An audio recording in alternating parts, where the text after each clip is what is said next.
Salut à tous, nouvelle vidéo Outlook comme chaque semaine, j'espère que vous allez bien et que vous avez passé une très bonne semaine de trading. Donc avant de commencer, comme toujours, je tiens à remercier la communauté, merci énormément pour votre temps, like, commentaire, partage. Si vous n'êtes pas abonné, n'hésitez pas à le faire, ça me ferait vraiment plaisir et ça aiderait énormément la chaîne. Vous pouvez aussi me suivre sur Twitter et sur Twitch pour ne pas louper mes prochains lives. Donc, comme tous les vendredis, la première partie de la vidéo, on va voir le Forex et la dernière partie, la crypto. Donc je vous mettrai bien sûr le timecode en bas de la vidéo si vous voulez passer directement à la partie crypto. Voilà, donc sans plus tarder, on va attaquer la vidéo. Let's go.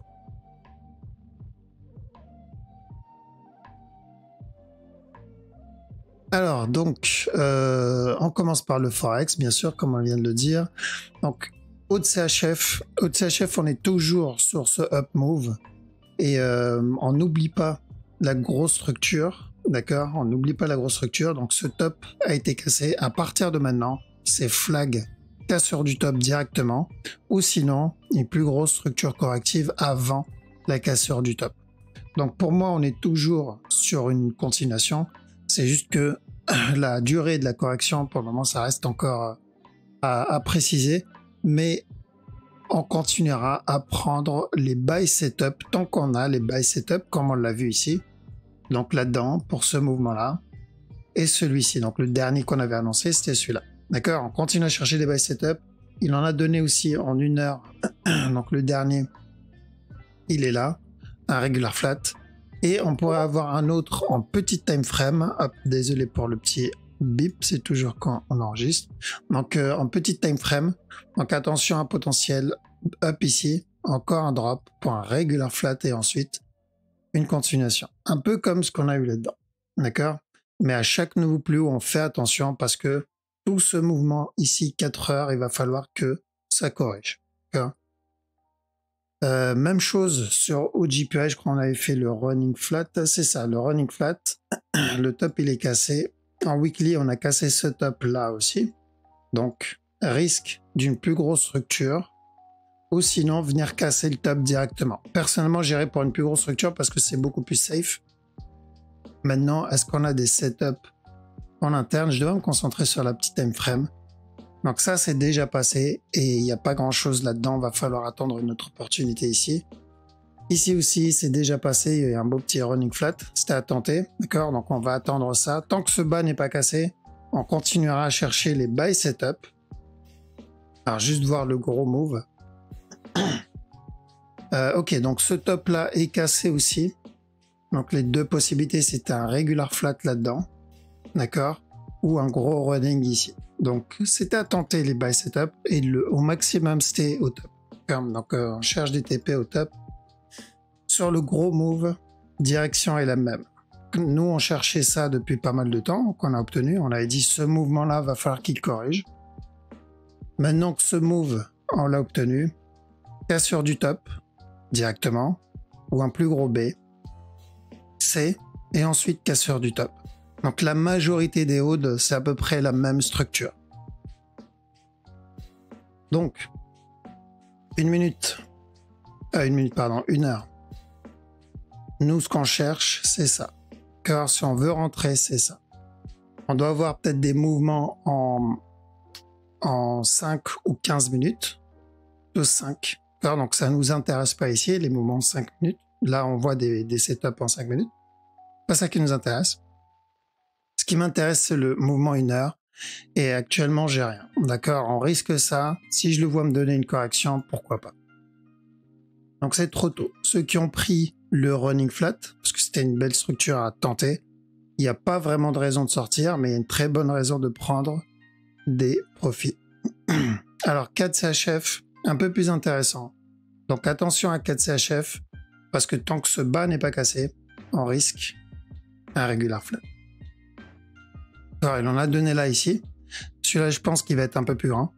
Donc tant que ce bas n'est pas cassé, même s'il vient casser celui-là, s'il donne des buy setup, on tente. Parce que s'il vient casser le bas, on est en train d'entamer une plus grosse structure corrective. À la fin de ce move, s'il vient casser ce bas, on a terminé celui-là et on entame une plus grosse correction. Mais tant que ce bas n'est pas cassé, c'est toujours un regular flat qu'on cherche. Alors, on a quoi d'autre? Alors, c'est HF JPY. Donc, c'est HF JPY. Ce move était vachement agressif. Il y avait un sell setup qui était propre. C'était un running. Contracting, là-dedans. Il y avait un sell setup ici. Mais c'était de la petite time frame, donc c'était du 15 minutes. Pour de l'achat, il n'y a pas eu grand-chose. Le mouvement, il est vachement agressif. On va voir vite fait le daily. C'est pas le regular flat qu'on cherche. Ouais, toujours le regular flat. Bon, il n'y a pas de raison de rentrer encore à la vente ici. On a pris des setups d'achat là-dedans. Donc, tant qu'il continue à faire des setups d'achat, on continuera à les prendre. Mais gardez en tête que notre objectif, il est weekly. D'accord? Notre objectif, il est weekly. Parce que oui, tant que ce top n'est pas cassé, on risque de revenir péter le bas encore une dernière fois. Donc, j'avais fait une analyse complète sur le long terme sur cette paire. Je vais pas revenir dessus. Mais ici, en interne, 15 minutes. On a peut-être un running en préparation ici. Même pas, c'est même pas du 15 minutes. Ouais, c'est du 5 minutes. Non, on n'a pas grand-chose là-dedans. C'était du 5 minutes ici. Donc, je pense que le top... Ouais, top cassé. Donc, la structure est déjà terminée. Le marché, on est quoi aujourd'hui? On est mercredi. Ok, donc on aura le temps de voir le marché se développer d'ici vendredi. Je pense qu'il va falloir laisser la structure 1 heure se développer, donc au moins avoir un flag 1 heure ou un running flat avec ce mouvement-là. Là-dedans. Si on veut continuer à push encore. Alors, DAX, DAX, donc l'objectif c'était le top, c'est bon, c'est atteint. On a dit de chercher de l'achat jusqu'au top. Et en plus, il y avait un petit flat là-dedans. C'était une bonne opportunité pour rentrer. Et à partir de maintenant, ce que je recherche, c'est une correction. D'accord? Et ensuite, encore une continuation. DXY. Alors DXY, on cherche le running flat là-dedans. D'accord? Donc il y avait un beau petit flag à tenter. L'objectif, c'est revenir péter ce top. Donc attention, on peut avoir un flat ici, un dernier plus bas et ensuite un up. Ou sinon directement venir casser le top. Alors, donc voilà pourquoi tenter le running c'était plutôt intéressant. Alors, donc attention juste au top, mais si c'est un régular, là où je vais prendre mon premier TP ici. S'il a terminé ce move en contracting, ce que je ne pense pas, d'accord, je pense qu'on reviendra péter ce bas. Dans ce cas-là, au moins laisser un deuxième TP au dernier plus haut. Alors, ce qu'il faut le garder en tête, c'est que ce mouvement-là est correctif. Une fois terminé, c'est encore de l'achat. Eurohood. Alors Eurohood, il y avait un beau petit sell setup là, un deuxième ici. Donc il n'y a pas grand chose à faire. Tant qu'il y a des sell setup, on tente. Mais tant que ce bas n'est pas cassé, on doit faire attention parce qu'on peut avoir un B, ensuite un C, ensuite encore un C et après un drop pour un regular flat. Alors, donc tenter les sell setup en 1 heure, voire en dessous. Mais on fait attention, plus on se rapproche de ce bas là et plus on risque un regular flat. Donc au moins le B de ce regular flat. EuroJPY. On va chercher le B maintenant sur EuroJPY. Il y avait un setup ici pour de la vente. Maintenant, on va chercher un B pour le EuroJPY. Ça est encore de l'achat. Alors, je rappelle rapidement la structure, c'est du daily. Donc, venir tenter ce top-là. Pour ça. Et si il vient péter le top weekly, c'est encore mieux. Celui-là. Ce qu'on cherche depuis le bas. Hein. Pourquoi? Parce qu'on aura terminé un regular flat. EuroNZD. Donc, long terme, c'est toujours de l'achat. À partir de maintenant. Par contre, en 1 heure, c'est comme pour Eurohood, il me semble. Donc, on fait attention tant que ce bas n'est pas cassé. Donc, on continue à tenter les sell setup. D'accord? Mais tant que ce bas n'est pas cassé, on se rapproche potentiellement vers la fin du A pour un B et un C. Mais s'il donne des sell setup, on tente jusqu'à ce bas-là. Pourquoi jusqu'à ce bas-là? Il y a le running daily. D'accord? Le running daily, c'est toujours ce qu'on va tenter sur la structure daily, du coup, voire même weekly. Hein, j'ai envie de dire maintenant, la structure, on est plus sur du weekly. Donc, c'est ça. Je vais privilégier ça sur du weekly pour ça. Donc, même si en petit time frame, on peut avoir des plus bas en 1 heure, 15 minutes, je dois faire attention de bien prendre mes TP au dernier plus bas. Parce que l'objectif, il est beaucoup plus haut sur la grosse structure. Donc, même analyse que Eurohood. Hein. EURUSD, on cherche un running. Donc, on cherche ce running ici. Tant que ce bas n'est pas cassé jusqu'au top. Ça, je l'avais vu en prix avec mes élèves, donc un dernier plus bas. Mais ça ne change pas. D'accord, ça ne change pas le push. Donc, on cherche des buy setup à chaque niveau plus haut. Si flag ici, ça serait parfait. GVPO de ça aussi, on l'avait vu. Donc, il y avait un petit sell en préparation. L'objectif, c'était de revenir péter le plus bas. Et sur le daily, c'est toujours le même objectif, c'est ce bas-là. C'est pour ça on a dit on continue à privilégier de la vente sur GBPO jusqu'à ce bas-là. GBP CAD, il y avait un setup aussi en petit time frame, donc c'était un running flat. C'est toujours pareil, d'accord. Ce running-là, si vous avez un flag, pour ceux qui n'ont pas pu prendre en haut, revenir péter ce bas-là. Qu'est-ce qu'on a? GBP JPY. Alors GBP JPY, on va attendre un B d'abord. Un C, ok, pour un potentiel up. Ok, il n'est pas obligé de donner ce up, donc c'est pour ça qu'on va le surveiller. Pour le moment, on n'a pas grand-chose. Pourquoi je dis ça? Parce qu'il a validé notre expanding ici, on a dit. Donc ce bas n'est pas cassé, expanding. Mais il y a aussi l'expanding daily qu'il va falloir garder à l'œil, hein, voire même plus que daily. Celui-là, là. Et donc à chaque nouveau plus haut, vous devez faire attention. En une heure, s'il me donne un B, personnellement, je préfère focus le sell. Alors, s'il me donne par contre un B, j'ai besoin d'un B. Je focus le sell et je me protège ici. Comme ça, si c'est un régular, bon bah, on a tenté au C. Si c'est le retournement, on est dedans. Mais vu le momentum, je pense qu'on va plus partir sur une correction et encore une continuation vers le haut. Au moins en petit time frame. Ici aussi, donc, on a cherché de la vente. Là-dedans, venir casser ce bas. Il a donné un setup ici. Et l'objectif, c'est comme GBPO, c'est le plus bas ici, là. Celui-là. Car j'attends la cassure de ce bas. Donc on continue à privilégier les sell setup sur GBP NZD. GBP USD. Alors, est-ce qu'il a fait quelque chose de propre? Parce qu'on reste à l'écart. On a cherché juste un petit flat. Ok, running. On cherchait un running ici. Ce A, ce B, ce C. Et revenir péter le top. D'accord, donc on cherche de l'achat. S'il continue à flag en plus ici, c'est nickel. Objectif, cassure du top. NZD CHF. Donc NZD CHF, on a eu un petit buy setup. On a eu deux buy setup ici. On a eu celui-là. On a eu celui-là. Et je crois qu'il en fait encore un autre. Et on fait attention à chaque nouveau plus haut à partir de là. NZD JPY, pas grand-chose dessus. On va attendre. Lui, le setup est déjà passé, c'est comme le haut de USD. Alors l'objectif, c'est ce top-là. Maintenant, j'ai besoin d'un flag ou d'une confirmation. Pourquoi je dis ça? Parce que contrairement aux autres, lui, je risque un running. Ce A, ce B, ce C. Ce A, ce B, ce C. Valider le running et ensuite encore un nouveau plus bas. Donc pour cette raison, j'attends de voir s'il me donne un flag pour une continuation ou plutôt la fin d'un running flat.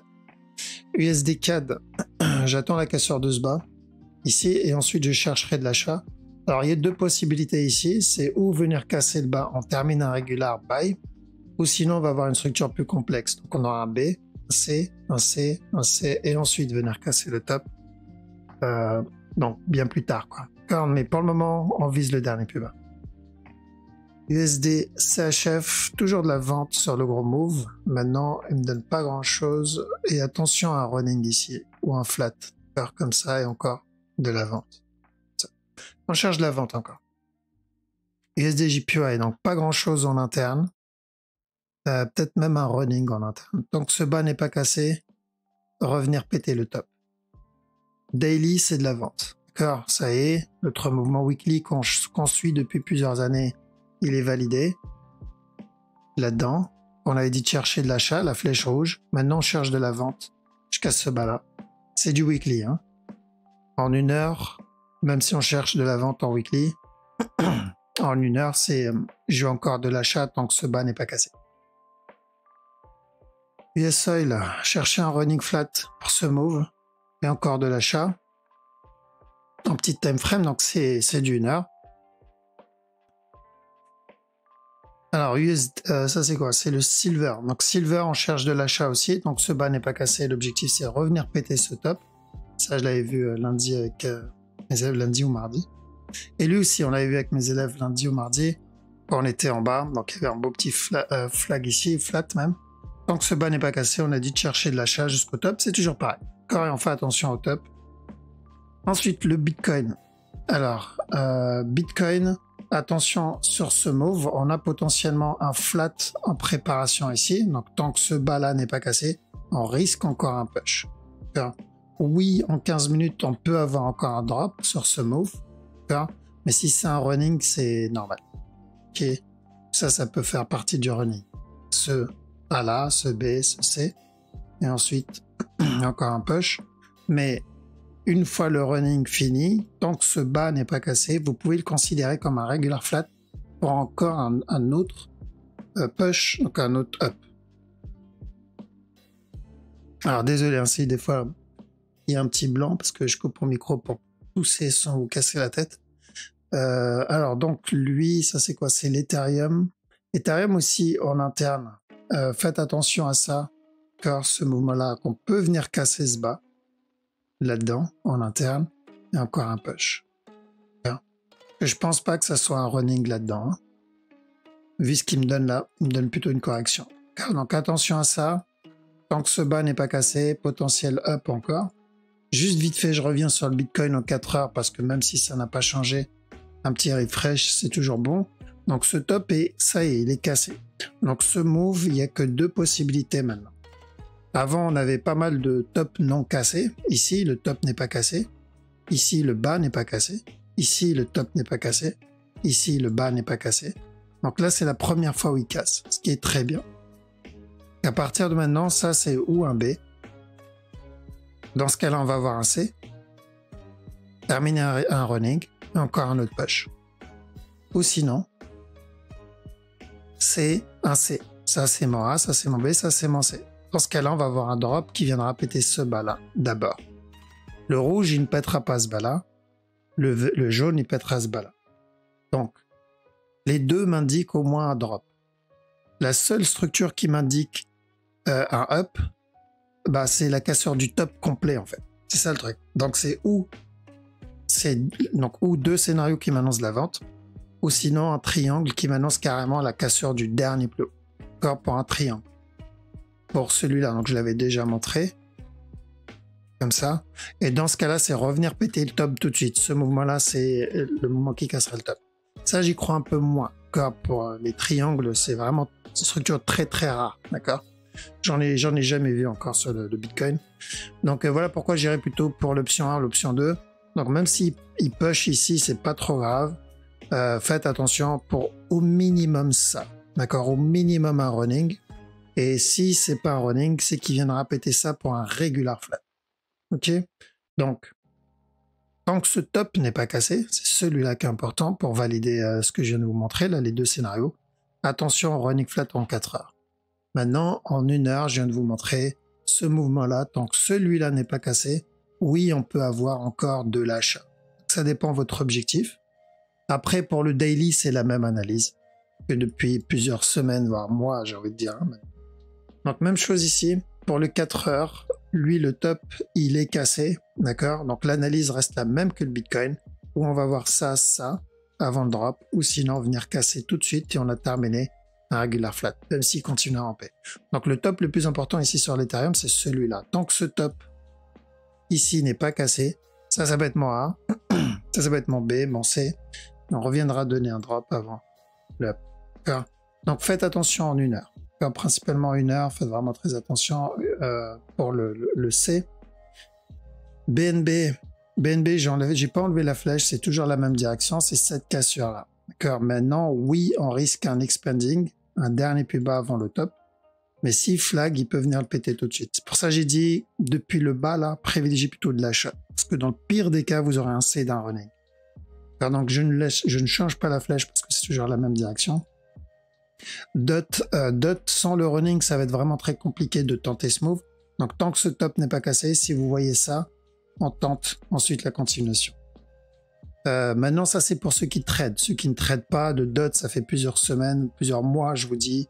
Enfin, plusieurs semaines ici, je vous dis, c'est le moment, quoi. C'est le moment d'acheter. Tant que ce bas n'est pas cassé, notre objectif, c'est ou la cassure du top, ou sinon un gros B. Car dans tous les cas, ça va payer. Donc ceux qui sont entrés en spot, bon bah, ils s'en foutent hein, du running. Maintenant, ceux qui veulent chercher à entrer en futur, vaut mieux attendre le C du running flat. Ça sera beaucoup plus safe. Alors, EGLD, attention à ce qu'il va faire ici. Si vous le voyez flag, il y a de bonnes chances que vous ayez encore de la vente, au moins pour un regular flat, ou sinon pour une correction un peu plus grande. D'accord? Parce que oubliez ce running-là, je pense qu'on ne l'aura pas. Comme on l'a déjà vu dans le passé, pour ceux qui ont peut-être oublié, ici, là. Donc on cherchait là-dedans un running à la base. On cherchait ça avant le up. Sauf que vu ce qu'il nous a donné comme up, je vous ai dit, oubliez, on n'aura pas le C du running. Donc je pense qu'on est dans le même cas. D'accord? Donc ou un grand B, ou sinon le C avant la continuation. Je pense pas pour le C, vu l'amplitude du move, je pense qu'on va corriger ce mouvement-là plutôt. D'accord? Le mouvement devient beaucoup trop agressif et on a de plus en plus de momentum. Mais pour moi, on est toujours dans un B. Ça, c'est un A. Ça, c'est un B. Peu importe où il va monter ce B, tant que ce top n'est pas cassé, je le considérais comme un B. Luna. Alors, Luna. Alors, attention, Luna, oui, on risque encore un dernier plus haut. Et ensuite, la correction. La grosse correction. Par contre, s'il vient péter le bas directement, c'est qu'on est déjà en train d'entamer la grosse correction. Ensuite, le up, drop, et après, on continuera pour le running. Donc, c'est ce qu'on a déjà vu depuis longtemps, mais je fais juste un refresh. Donc, attention. Oui, même s'il vient casser stop, ça veut dire ce qu'il va faire après, c'est la grosse correction. Ce qu'il fait, il y a de bonnes chances qu'il casse le top. Ce qu'il a fait là, c'est ce qu'il a fait là, c'est ce qu'il a fait là. Alors, juste pour montrer. Donc, c'était en gros, il avait commencé à faire ce genre de move ici. Et le up ici, ensuite un gros mouvement agressif. 1, 2, 3. Gros mouvement agressif. 1, 2, 3 ici. D'accord? Il a fait là aussi. Il vient casser le top direct. Dès qu'il fait ça, en agressif, il vient casser le top. Agressif, il vient casser le top. Ça, non. Là non plus. Et ensuite, il l'a fait dans la grosse structure ici. Celui-là, l'avant-dernier, celui-là. Ensuite, celui-là. Donc, il y a de bonnes chances que ça soit pareil ici aussi. Hop. Donc ça, nous, on connaît cette structure maintenant. Enfin, ici, là-dedans. Mais ça sera probablement le dernier up avant la grosse correction. Au moins pour le B interne. C'est-à-dire le A, le B, C, et ensuite le running. Pulse. Alors, on reste à l'écart de Pulse pour le moment, mais ceux qui veulent absolument le trade en cherchent de la vente jusqu'à ce bas-là. Sol, il a toujours pas cassé ce bas pour ceux qui tradent les futurs. Ceux qui en spot comme moi je charge ici. Hein. J'ai déjà expliqué la raison plusieurs fois. On est dans une bonne opportunité sur le sol, au moins pour un B. Mais pour ceux qui tradent les futurs, on va faire attention parce que pour moi, tant que ce top n'est pas cassé, ce move est vachement correctif et on risque encore un drop. En plus, si le Bitcoin et l'Ethereum valident leur running ou leur régular, il y a de bonnes chances que le reste suit aussi. Le VET, alors VET, j'aurais préféré aussi qu'il casse ce bas-là, donc on charge en spot, d'accord? Ça, on l'a déjà dit parce que c'est la structure daily qui nous intéresse, mais on aurait préféré qu'il casse le bas une dernière fois et ensuite obtenir le gros move. Parce qu'une fois ce top cassé, on aura potentiellement terminé un move. Et pour ceux qui tradent les futurs, il va falloir attendre, donc cassure du top ici, il va falloir attendre un flag. Ça sera leur, on va dire, signal d'entrée. Pour ceux qui tradent les spots, voilà, c'était à prendre quand on l'a dit, hein, de toute façon. C'était du daily. Le spot, c'est cette grosse flèche qui nous intéresse, donc ce qu'il fait là-dedans, c'est pas super important. On est au plus bas. Donc quand on dit acheter le bottom, c'est là on est au bottom. D'accord? C'est là qu'on cherche à acheter. Et sol, pareil. Pour moi, on est au bottom du A. Pas au bottom de la grosse structure comme VET. VET, je pense qu'on est au bottom de la grosse structure, ce qui est beaucoup mieux. Mais sol, on est au bottom que du A. Donc l'objectif, c'est d'avoir le B et ensuite le C, et là on sera au bottom de la grosse structure. Donc il y a encore beaucoup de marge sur le VET. Ceux qui m'ont demandé d'analyser ADA, on l'a analysé pendant très longtemps ADA, c'est juste que la structure est moins intéressante. Donc continuer à analyser une structure où il va falloir beaucoup de temps pour qu'elle se développe. Je pense que, donc, parce qu'on m'a demandé pourquoi. La raison c'est parce qu'on préfère privilégier des structures qui sont sur le point d'exploser plutôt que courir après une structure qui va mettre beaucoup plus de temps. Et on reviendra sur le ADA quand la structure sera suffisamment développée et donc plus intéressante. Mais pour le moment, ce n'est pas le cas. J'ai hésité sur Sol. La seule raison pourquoi j'ai gardé Sol, c'est parce qu'il m'a donné ce mouvement-là. Il y avait l'opportunité d'un B. D'accord. Donc je ne traite pas avec les émotions. J'ai pas de favoris. Je suis pas de favoritisme. Moi, mon but c'est de faire des profits. Je suis pas pro ADA, pro Bitcoin ou autre. Je suis très bien capable de dump du Bitcoin, de dump ADA, aucun sentiment. Mon but, c'est de faire de l'argent et de limiter mes pertes et pas faire le fanboy. Pourquoi j'analyse pas ça? Je vais l'analyser juste. Genre, j'ai pas envie d'analyser juste parce que j'aime bien cette crypto pour je ne sais quelle raison. Non, j'analyse si c'est intéressant, s'il y a de l'argent à se faire. Si c'est pas le cas, je mets de côté. Si c'est trop tôt, j'attends encore un peu. Voilà, je suis trader, je suis pas fanboy. Sinon ça devient du voilà. Je suis pas en train de collecter des Pokémon. Je suis en train de faire du trading. Donc on reviendra sur ADA quand ça sera beaucoup plus intéressant. Et voilà, donc on a fait le tour. Du coup, Bitcoin, faites attention ou un running ou un régular. Les deux annoncent la même direction, donc faites très attention. Donc oui, tant que ce top n'est pas cassé, on risque encore de la vente. C'est peut-être le moment de prendre des profits pour ceux qui sont à l'intérieur. Et pour ceux qui tradent la petite time frame, à la cassure de ce bas-là, parce qu'il y a de bonnes chances qu'il casse ce bas, tant que celui-là n'est pas cassé, s'il donne des buy setup, vous pouvez avoir ça. D'accord. Pareil, TP ici. S'il vient casser, bon, oubliez, c'est qu'on est en train d'entamer ce potentiel running flat. D'accord. Donc il a validé notre running ici, rappelez-vous. Oui, il a donné un petit setup ici, donc ça on l'avait vu la semaine dernière et ça a été validé, donc tant mieux. D'accord. Donc bonne nouvelle que ce top soit cassé. Maintenant c'est de l'interne. Je ne change pas les flèches parce que la structure n'a pas changé. Ok. Voilà. Donc je vous laisse ici. Prenez soin de vous. Je vous dis à la prochaine. Ciao.